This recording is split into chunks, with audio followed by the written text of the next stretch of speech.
What's up, YouTube? Flying Speaks back for another video. March 29th, Smackdown. What can I say? I think overall it was an alright show. I mean, not the greatest, not the worst, nowhere near as great as this previous Raw was. Typically, SmackDown, in my opinion, is better than Raw, but The Rock and what he did to Cody Rhodes, smashed him like that, was probably the best promo you could get for WrestleMania coming up in about 7 days from now. But now I'm confused as to what's going to happen. I was pretty sure that Roman Reigns would not drop the belt to Cody Rhodes, but now I'm not so certain. You got a guy catching a beat down like that, so close to the actual main event. It makes you wonder, are they really setting it up where, he has to get that type of payback? Because the only type of payback he can get right now where he really sticks it to The Rock and sticks it to Roman Reigns is if he is able to take that belt. But, we'll see.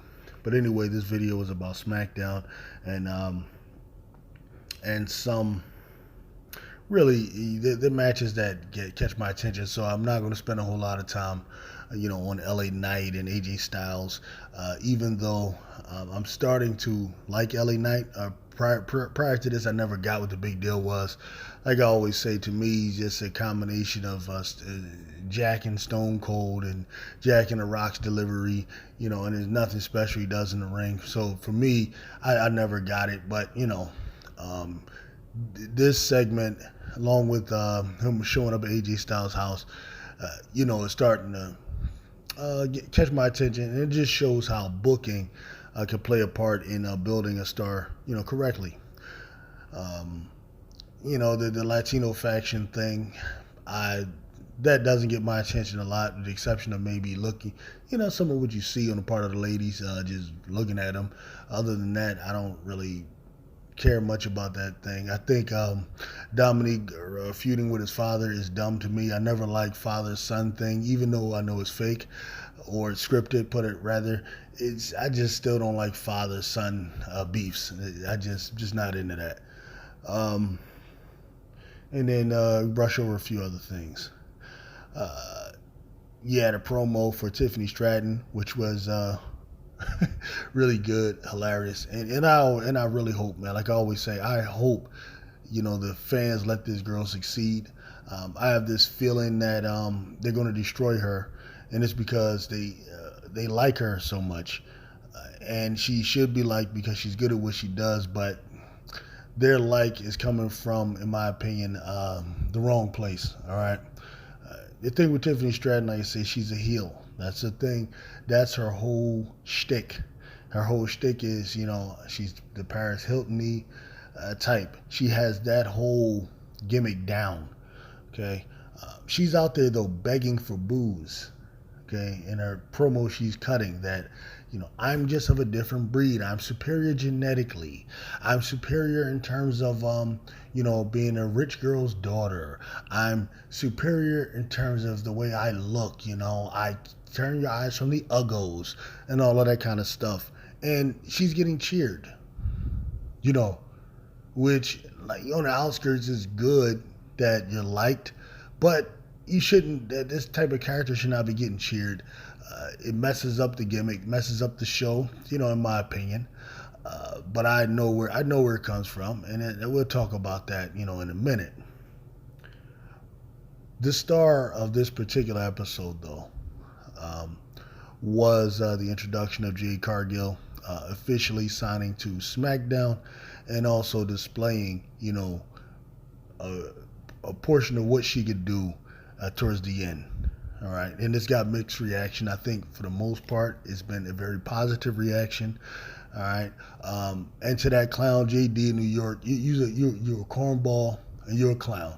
All right, this is a content creator who was hating on the whole thing, saying, Jade only has a few moves and that, it won't last in WWE. She won't be able to go 20 minutes with girls and all this kind of stuff. And you're a clown, dog. I don't know how long you watch wrestling.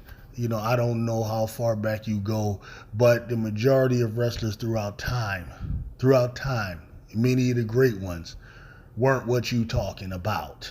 They didn't have a whole bunch of moves. You look at Animal and Hawk, right? The Road Warriors, the greatest tag team of all time. They weren't the wrestlers that, say, the Rock and Roll Express was. They weren't the wrestlers that the British Bulldogs were, but they still got over. Why?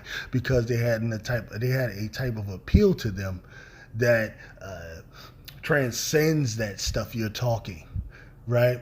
Every wrestler is not Kurt Angle or Bret the Hitman Hart, okay? Or you know, a lot of these guys like Harley Race wasn't a guy with a bunch of moves, all right, but he got over, right? I venture to tell you, Nature Boy Ric Flair he isn't Ricky Steamboat in the ring. All right, Ric Flair did a lot of other things. His selling is really what got him. His persona is really what got him. His mic skills is really what got him. All right, Jade Cargill will be fine, okay? And the wrestling is not going to be something that'll hold her back. Most people will be in awe of the power moves, actually. Like, that's the stuff people like. Body slams, the power bombs. Those are the things that actually gets people's attention because it has you in awe. All right? Flips are nice, and it's good if you could do that, but it isn't necessary. There are many great wrestlers. The greatest of all time, arguably, Hulk Hogan, didn't do any flips. You look at The Rock, he's not a top or the rope flipper or anything like that. The Rock is pretty simple, to be honest with you. So get out of here, man. Like, use a hater, dog. That's what you are. Use a hater. That's all. If you don't like the person, just don't like them. Just say you don't like them, but don't give me some cockamamie reason about they can't go 20 minutes. You can go 20 minutes by selling and acting tired and grappling and just, rolling around. There's different things you could do in a wrestling ring. You know that. Just bust somebody's head to the turnbuckle and kill a couple minutes. Punch somebody in the head, kill a couple minutes. It's nothing to go 20 minutes wrestling. You could do that. Me and you could do that. Matter of fact, I wish I could wrestle you for 20 minutes so I could put you in a full Nelson, Come on, man. These dudes is clowns. But anyway, he has the right to not like a person, whatever. I mean, you can get off of that. But we saw what this woman can bring to the business. Without a doubt, awesome physical specimen. You look at her, right? I'm not going to go on and on about that man's wife, all right? But you see from the business standpoint, what she brings to the table, okay? And I like what they're doing. And I pretty much predicted it last week. It was the numbers game with this Damage Control, who needs to drop all the belts and everything.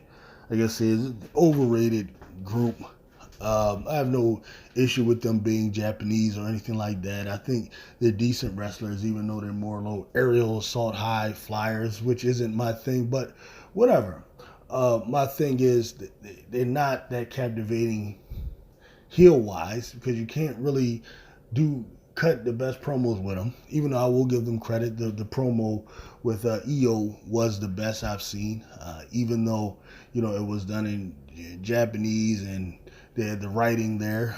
You had to write the translation. I wish they would do more of that. I wish they would have done more of that. Like, that's actually more captivating, and it actually makes her more imposing to me than what they were doing previously. Typically they just introduce Damage Control, and then Oscar walks out there with that little silly walk, and it just doesn't do it, okay? But that was a good promo.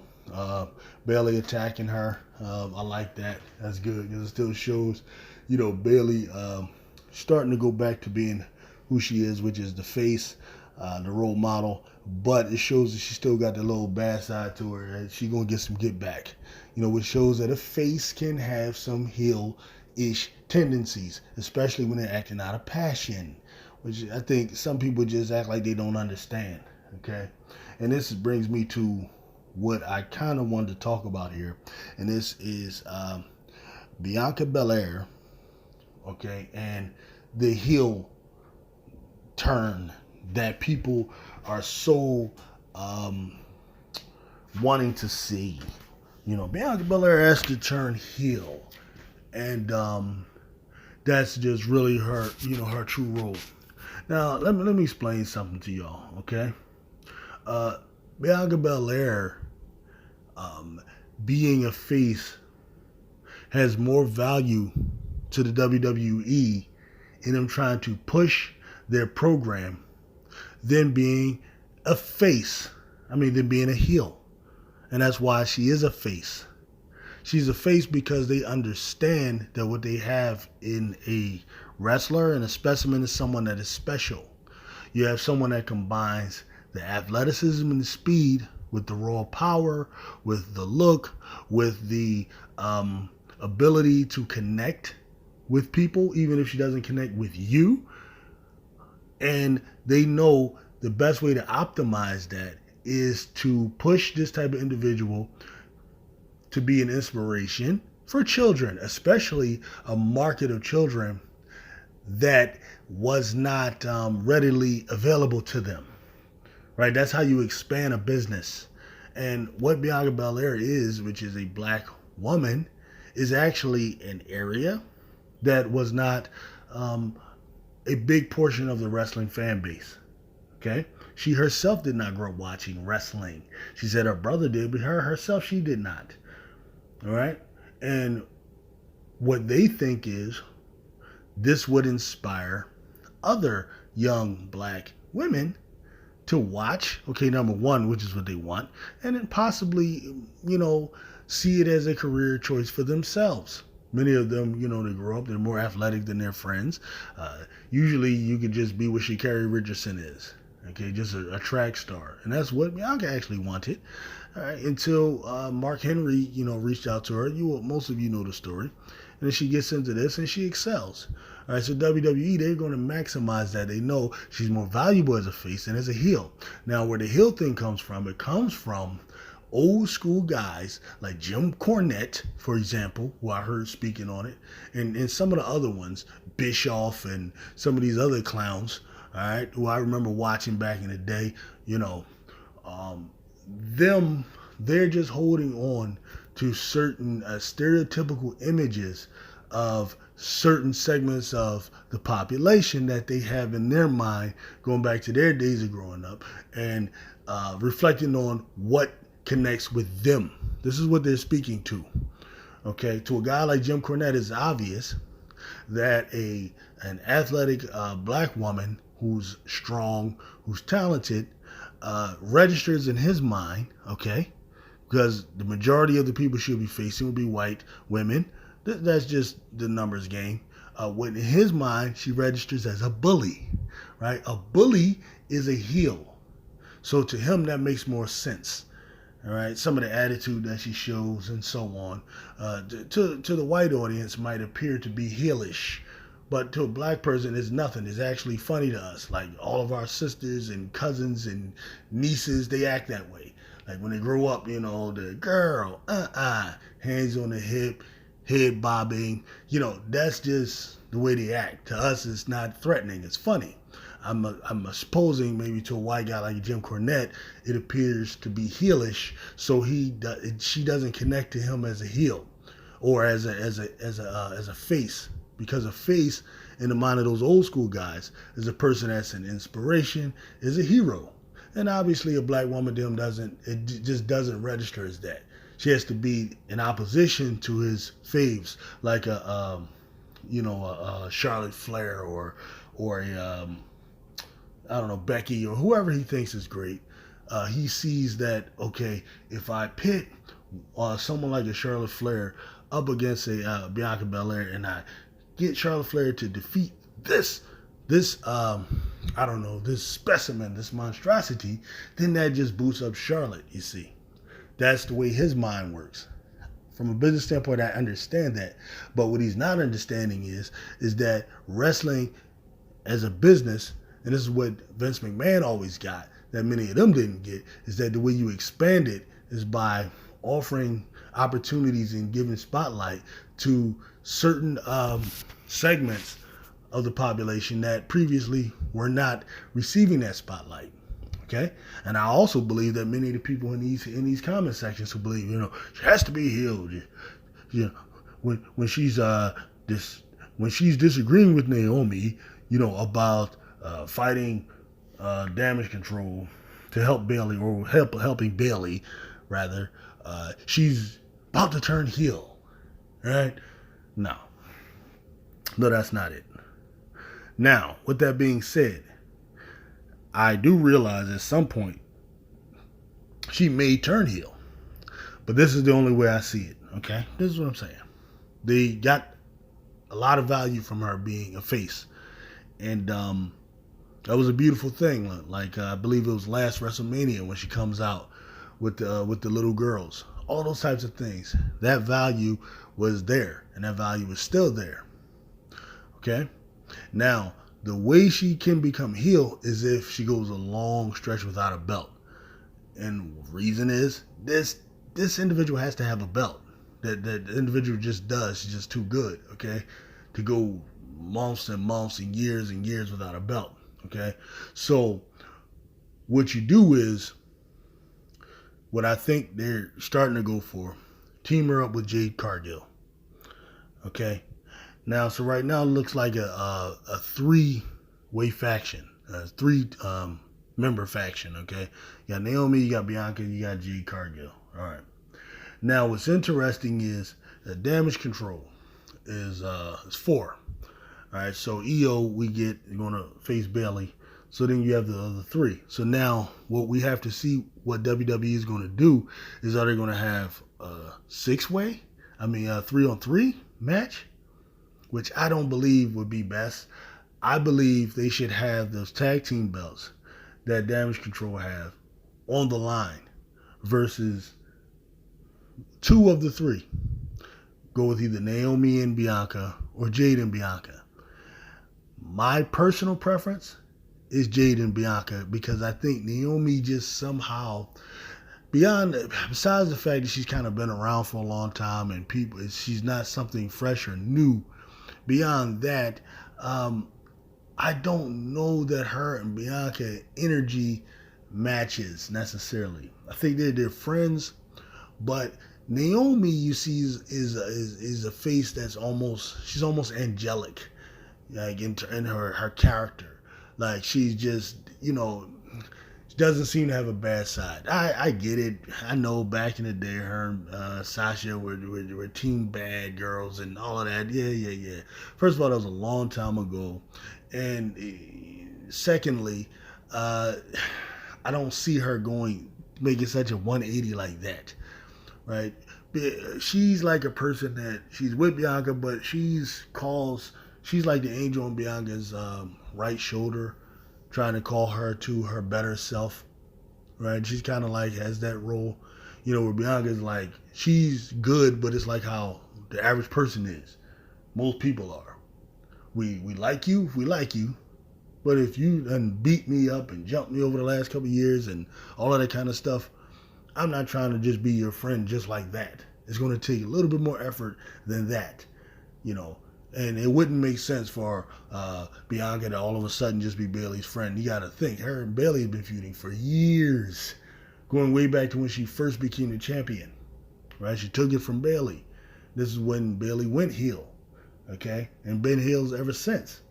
So she has a years and years of feuding with Bayley. She's not going to all of a sudden just, all right, I'm just helping her now just because Damage Control turned on her. The way she's acting makes sense, actually. It's not heelish. It's just actually sensible. It wouldn't be believable if all of a sudden, okay, I'm just going to go with that. Okay? So, what I'm hoping is the tag team matches, the tag teams on the line with Bianca and Jade. But I don't know if they have sufficient time to create that. That's the problem.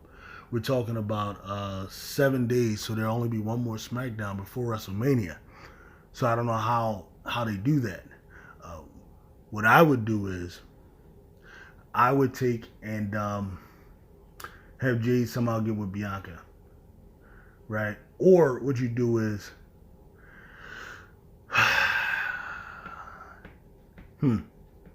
I just don't know how you do that, because now they have to act like they just met, right?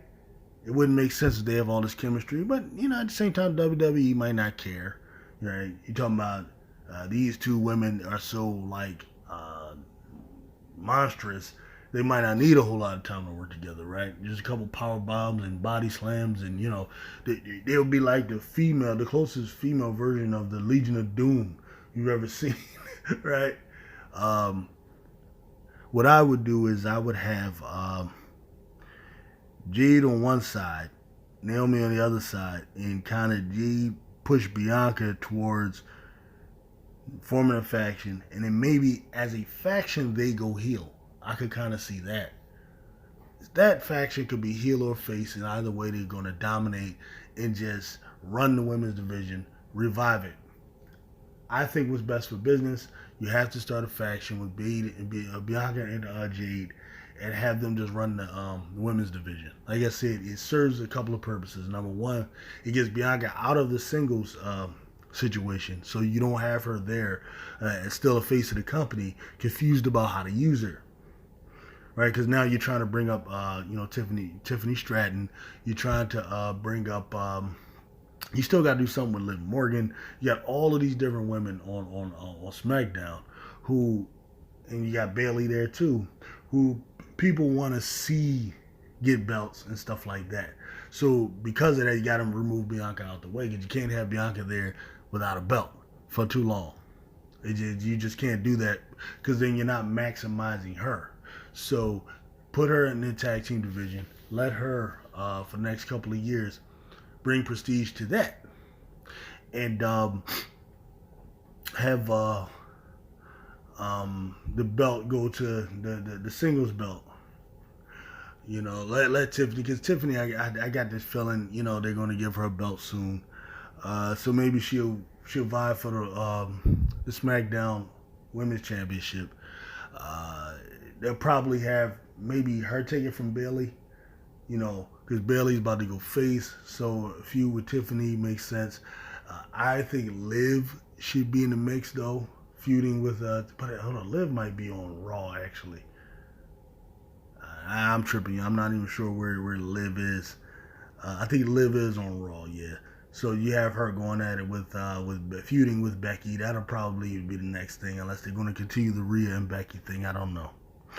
Personally, I would not have Rhea drop the belt to Becky, but they probably will do that because they just won't allow these women to have belts for long.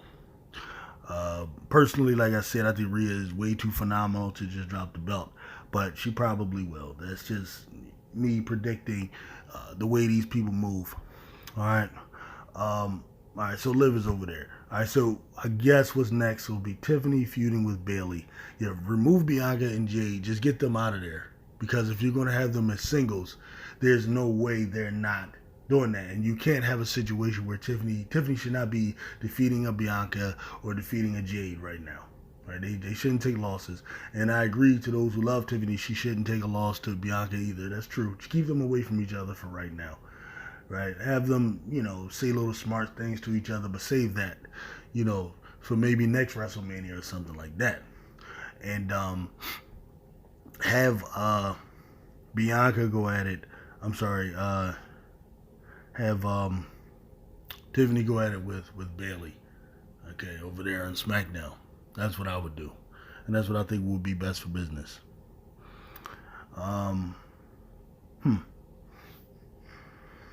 So, this is the thing, and it's what I really hope, that you people allow Tiffany to be great. Like I said, she cuts great promos, but she has to be allowed her gimmick.